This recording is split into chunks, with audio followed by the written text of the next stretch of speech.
Yo, it's your boy Dctree, and this is Dctree-Nation, the channel on YouTube that covers hoops and heroes. And today we're talking hoops. We're talking DJ once again, y'all.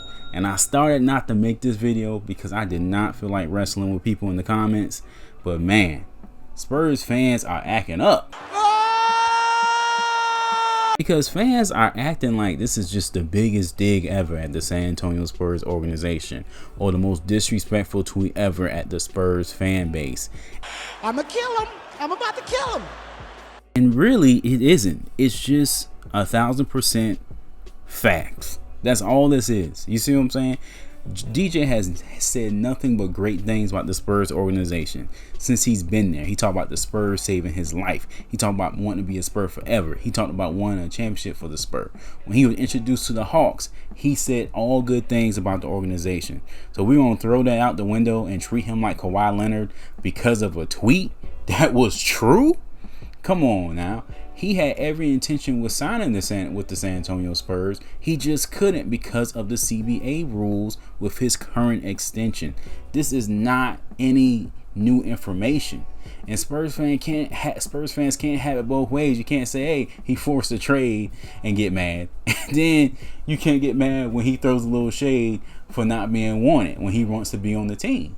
You got to really break this thing down, man. If you really look at it, this guy has been pro Spurs since he's been here. Always, okay? Now, the thing about it is he goes to the Hawks. He gets a chance to win. And Hawks fans have embraced this guy, man. I live in Georgia, man. The buzz around DeJounte is real.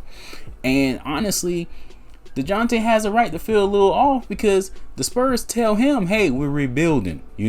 You don't fit in our plans. And then they turn around like a week later and they give Keldon Johnson $20 million. Now, that's not a move that I disagree with. I think it's a great move.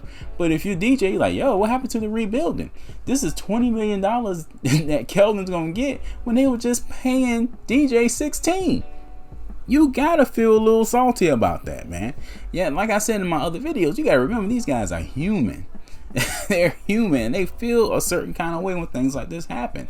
And it's no secret. I've been a Spurs fan for decades, and I've been a Spurs YouTuber for years. People did not like DJ like that. The fan base was 50-50 on DeJounte Murray. And in some instances, that's DJ's fault because he was very vocal. He was a talker. He was a tweeter. He was a shader. That's what he did. You see what I'm saying? So some of that is his fault. But you're not telling me a fan favorite like Derek White averaging 21, 9, and 8 would get as much hate as DJ got this last year and a half. Come on now. So for him to go to the Hawks, an organization that's starving, like I told you, I live in Georgia. They're starving. They are showing DJ a lot more love than the Spur fan base ever has, and he's not shading when he says that. That is freaking fact. Now, is he gonna live up to the hype? Is he gonna help them win more games? That remains to be seen. He could go to Atlanta and lay an egg, but this tweet isn't far-fetched. It isn't wrong. It isn't wrong. The San Antonio Spurs had an opportunity to keep him. They could have kept him. They could renegotiated his contract in October. They chose not to. Now, whether that's a great idea, that remains to be seen. We do have a lot of picks. We may get a really good pick next year. Hey, I don't blame the Spurs at this point. You see what I'm saying? But let's not torch DeJounte for feeling some type of way, because the Hawks are showing him a lot of love right now. And whether that's warranted or not, that's up to you. But facts are facts, y'all. It's just facts.